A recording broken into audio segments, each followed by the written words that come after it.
As you may be aware, real estate agents are bunched up with used car salespeople, bad salespeople, insurance people, bad lawyers, etc. They are looked upon as sleazy salespeople. Hey there, you look like the kind of guy who wants to buy a car, and I've got just the one for you. Only after their commissions and looking out for themselves only. This video may annoy a lot of my fellow real estate agents, but the fact of the matter is there are unethical agents and there are ethical agents. So I wanted to help you sort out and understand the difference between ethical agents and unethical agents when you are thinking about selling a home or if you are considering selling a home. Believe me, I deal with both kinds of agents on a daily basis. So in this video, I'm going to tell you exactly what not to tell your agents when and if you are thinking about selling your house. The first thing you don't want to tell your agent is that you are not in a hurry. Now, I can understand that you may tell your agent you're not in a hurry because you don't want to sound desperate. You want to make sure you get the top price and you want to give the agent as much time as they can to find the right buyer who's going to pay your price and gives you your terms and conditions. But what happens is when you tell them you're not in a hurry, the agents may think that, hey, this seller is not very motivated. I can take my time. I can list it at a higher price and take my time selling it. I don't have to spend a lot of money up front. I'll spend money on marketing or staging, etc. as I need it. But one of the worst things that can happen when your agents list a home, feeling that you're not motivated, he's going to list at a higher price, take his or her time selling the property, because when the sign is out there, when your house is listed in the multiple listing service, when it's online, when it's on social media, guess what's happening to that agent's exposure of himself or herself and the marketing? They're telling the world, look, I have a house for sale, but they're not telling them that you are not very motivated. In the meantime, they're getting buyers, they're getting leads, they are getting other sellers to list their property. So when you tell them that you are not in a hurry, you are telling your agents not to work as hard and as fast as possible to sell your listing, and they take the listing to their advantage doing marketing and gaining buyers and sellers. So that's a no-no. The listing agents will down the road finally tell you to reduce the price, and when they talk to buyers or other agents, they may signal to them that, hey, this seller is not very motivated, so you may not get offers as soon as you want or as fast as you want and at the price that you want. The longer a house takes to sell, the lower your price you get. The second thing you don't want to tell your agents up front is don't tell them what you want your house listed for or what you are expecting on the price. Let's say you're trying to sell the house for $500,000. Don't tell that to that listing agent up front. Now, most agents will give you an accurate valuation, but some of the unethical agents will use that to your advantage. If they feel that, hey, this seller wants $500,000, market's very hot, and it could get 520 or 530, they may list it at 500 and sell it fast, so they don't have to do a lot of marketing, they don't have to spend a lot of time, they don't have to do a lot of open houses, so they may take it for their reason. On the other hand, you may be telling your listing agent that's coming to see you that you want $500,000, but your house may just be worth $475 or $460, and the unethical agent may not tell you that and end up listing at $500,000 because, as I mentioned earlier, they can take that listing and use it to their advantage to get marketing. So you want to list it at a price. So when you list a property, and if the agents ask you, hey, what do you feel is the house is worth? Tell them, hey, when you come over, let's discuss about it. So this way, when the listing agent comes to your house or talks to you on Zoom, you can actually see the reports, the comparable market analysis, which the listing agent hopefully does. You can review the properties, the comparable solds. You know in your mind what price you want from the house. Let the listing agent come and tell you and show you what has sold in the neighborhood. Have some homes sold higher than what you want? Have some homes sold less than what you want? How does your house compare to the ones that sold a couple of months ago or a few months ago? Are they in a similar conditions? Do they have remodels which you don't have? Or is your house better than the one that sold that needed new paint and new carpet and landscaping and windows and everything? So you want to sit down with the agent, come up with the price, and hopefully it's in the price range that you are okay with. Buyers are smart today. You can list as much as you want higher, but they will come down on price when they make an offer. Buyers, when they buy a house, refer to agents, and the good agents will give them an accurate number. So when it comes to listing your price, don't give it out up front. Let your listing agent tell you the price, what he or she can sell the home for, and then you come up with a fair market price to advertise, to market it, so it sells within your time frame, depending on when you want to move and where you want to move. So timing is important, but more than the timing, the price of listing price of the home is very important, because that determines how long it's going to sell or how long it's going to take to sell your home. One thing you may not know is that unethical agents can manipulate the reports. If you want a higher price, they can show you comps where homes have sold higher, and they may go out of your neighborhood to show you those comparatives. On the other hand, if you want a lower price and they feel they can get it higher, because they can manipulate the report again, they can pick 1 or 2 or 3 homes that have sold lower than the market value and show you that. So don't be surprised when they match your prices when you tell them the price. So it's always best not to give them the price up front. Now, before I give you more tips, I wanted to take a brief moment and show you some stats about how realtors work. Here's a chart. It shows a stark reality: 49% failure rate among newcomers. In other words, selling homes is a tough job. A lot of people don't survive this business. They come in within a year, half of them are gone. Within 5 years, 90% are gone. As you can see in this chart, the fallout rate of new agents is very high. It's up to 50% within the first 1 or 2 years. That's a high rate, and these are stats from just the last few years. Here is a second stat I wanted to show you. How much do real estate agents make? According to this chart, the median full-time salary of real estate agents and brokers is $70,000 in 2022, and now that's an average. Most agents make a lot less, because 10% of the agents make 90% of the money.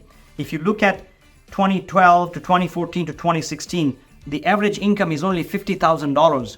Now you see why there are unethical agents, because selling homes is not an easy job, and it's not for everybody. On that notion, if you are thinking about selling and if you are looking for great agents, ethical agents in your neighborhood, feel free to contact me. I belong to the top 3% of the agents in the USA. I have a lot of relationships throughout the years that I've built, knowing unethical agents and ethical agents. So I have a database. So if you're looking for an agent in your neighborhood, I have a link below. Feel free to contact me. Fill it out, and I'll be glad to chat with you and refer you a great ethical agent in your neighborhood. The other thing you don't want to tell your real estate agent is that you are only interviewing one agent. We highly recommend that you interview at least 2 to 3 agents, including the one agent that you are working with. Now, you might have worked with that agent. He or she might have sold you the house and you want to use them again. But the reality is that that agent might have been just a buyer's agent. They were referred to you when you bought the house and they were out of the area. So selling a house, a buyer's agent is different from a seller's agent, which is a listing agent. The listing agent has to be an expert in your area, expert in your neighborhood.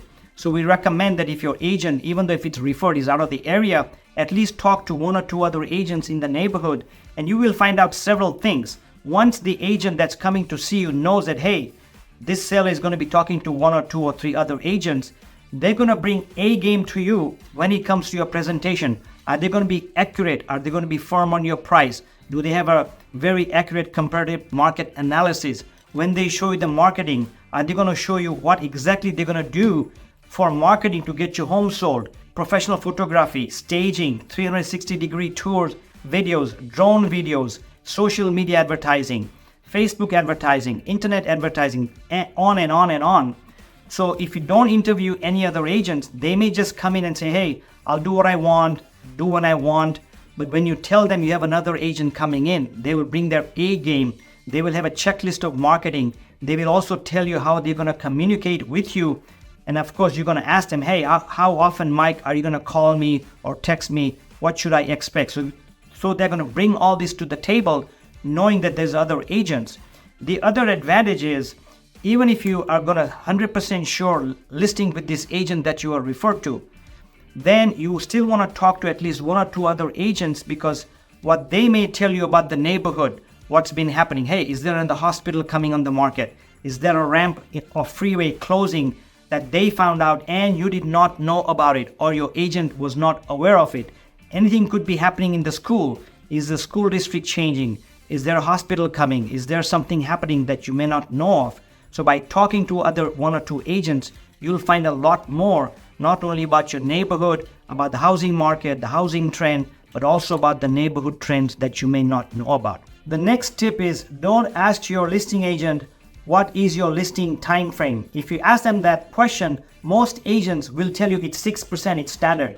And there's a reason they say they want it for 6%. Number one, the brokers have trained the agents who work for this brokerage company to take the longer listing, because the longer the listing sits on the market and the signs out there, they get more buyers and more buyers. And when you have a longer listing, you as an agent or me as an agent, I don't have the priority to sell your home or the incentive to sell your home right away because I got 6 months to sell. Why should I worry? Why should I do an open house? There's a Super Bowl going on or there's a Halloween going on. I can take it easy. But what you should do is try to list it for as short a time as possible. The standard in the industry way back in the 2008, 2009, it used to be 6 months. This is 2021 post-COVID. The standard has become 90 days because obviously it takes anywhere from 30 to 45 days in today's market to sell a house. Back in 2008 and the older days and the previous years, it took 5, 6, 7 months to sell a home. So you don't need a 6-month listing anymore. I recommend, and I've always taken 90-day listings because the way I look at it as an agent, if I cannot sell a home in 90 days, there's several things happening. It's way overpriced, or the house is not in great condition for the terms and conditions that they're asking for and the price they're asking for, or me as an agent, I'm not doing a right job marketing it, talking to the right agents, talking to the right buyers. So there's something not right. So the shorter the listing you have, the more motivated the listing agent will be to sell the house, to close on time. Because if he or she does not sell the home in 90 days, they're going to lose the listing and you will hire somebody else. So if you put pressure on them in a nice way, of course, you want to have a good relationship with your listing agent. You want to work together. You want to work cohesively, have everything flow, but you got to give them that pressure up front.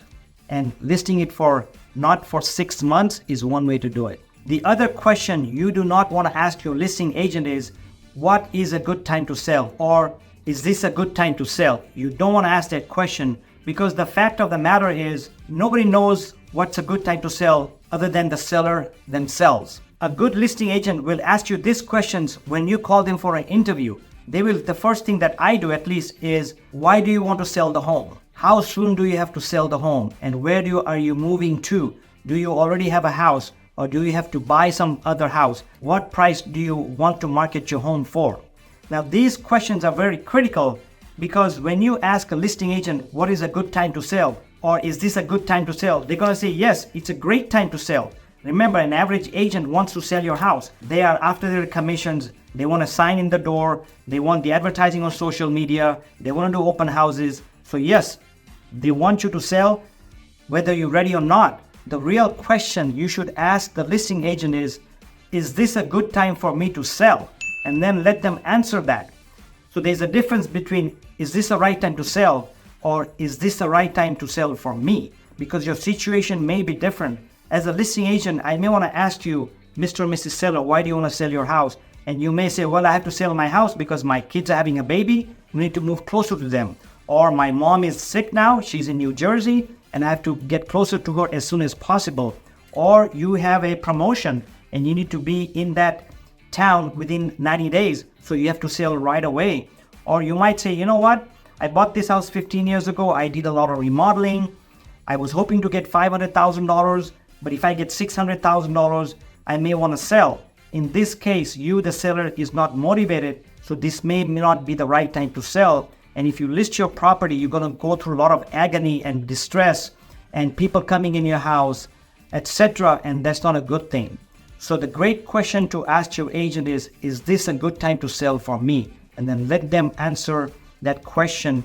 Hopefully they will ask you more questions, get your motivation, get your reason, get your timing, get your terms and conditions, and then make a decision together with your agent on when is the right time to sell to get you the most price in the least amount of time with the least hassle and the best terms and conditions for you. I just want to take a quick moment and introduce myself. By the way, I'm Mike Patel with First Team Real Estate. I'm in Anaheim Hills, California. And if you sold a home or if you're thinking about selling a home, write a comment below and see what you would do or not do on the topic that we are talking about. Please share with other viewers. The other thing, and this is very critical, you don't want to do is hire the listing agent prematurely. Let's say I was referred to you by a friend of yours and I've sold a lot of homes in your area, and I come to your house and see the property, love the dog and make rapport with you, and I say, I love your paintings and your carpet, and you instantly like me. And then we talk very briefly about the price and you said, hey Mike, we're ready to hire you. So don't be in a hurry to do so, because a lot of times sellers get excited, they're desperate to sell. You've worked with me, for example, before, and you trust me. But we highly recommend that even if you know the agent and you trust the agent, let them go through the full presentation. Have them explain to you the listing contract. Listing contract changes every 6 months. When was the last time you bought this house? 4 years ago, 5 years ago, 6 years ago? I got news for you. Everything has changed. If you're looking for a house, pretty soon, starting August, did you know that the buyer's agent or the buyers will have to pay the buyer's agent? That's a whole new video. But what I'm saying is contracts change, everything changes. So before you sign that listing agreement with the referred agent, have them explain to you everything in the contract. When you talk about marketing, who's going to do the staging? Or if your agent says, hey, I'll do the staging, are they going to pay for the staging? Who's going to do the photography, the videography, the drone, the 360 virtual tours? Who's going to do that? Of course, the agent's going to do that for you, but is the agent going to pay or you going to pay? Have that in writing. If they say, hey, I'll come and help you declutter the home, or I'll help you clean up the home and help you clean up the curb appeal and help you put plants in there, have that in writing if they say so. The next tip is also very important, and you should not tell your listing agent, and that is, don't tell the listing agent what your bottom line is. There's a selling price and there's a price that you get or the check that you get. So don't tell your listing agent what you want from the sale of your house. For example, let's say you sell your house for $500,000, or your listing price is going to be $500,000. So that's the sales price of your house. But let's say you don't owe anything on the house, but you need a certain amount of money after the sale because you owe it to somebody else, or you want to leave it for the kids, or whatever the reason. That's what we call the net price. So don't tell your listing agent what the net price is, because you may be in a situation where the listing agent may not know that you have a medical bill, or you have a lien on the property, or you owe some people some money. So you need to net, let's say, $480,000 from a sale of your house for $500,000. Because selling a house is one thing. Your marketing goes on, cleaning goes on, staging goes on, and then you can sell it for $500,000. But after you go in escrow, that's a whole new chapter of selling your house, because now you have expenses, and you may have unexpected expenses that may come up and that breaks into your bottom line. And that is one thing, is your commission. Are they charging you 4% commission or 7% commissions? I know agents that charge 7%. On a $500,000 house, a 6% commission is $30,000, and a 4% commission on a $500,000 house is $20,000. So by negotiating, you could save $10,000 up front. But then there is repair cost. If you're not aggressive, or if your listing agent is not aggressive and the buyer's agent is very aggressive, they do an inspection, and 90% of all the buyers or more do inspections. They may come back and say, hey, look, I'm giving you the full price of $500,000, but your windows are old, or your AC is not working, or your flooring is bad. They may come back and say, hey, I want you to repair all this, and it's going to cost you $10,000. So that's another expense. Then you have escrow expenses, you have vendor expenses, termite expenses, HOA. If you have an HOA, you have HOA transfer fees. So all these little fees add up. So if you save $1,000 here, $1,000 there, you could make another $5,000, which is a lot of money in today's market. And as you can see on this chart that I made, selling price is one thing, and then what you get net, and I'm assuming some numbers in here of $5,000 in closing cost and $5,000 in repairs, etc. It gives you a net price. Assuming you have a loan of $400,000, you can see the net that you get. So you don't want to tell them upfront what that net price is. It's very critical that you work with the right agent by asking the right questions, by not asking the wrong questions, by having a smooth or open communication. You will go a long way in selling your home faster, with more money and less hassles. I did a video on 5 biggest mistakes to avoid when selling. Please check it out. Thank you for watching. Sell smart, gain more.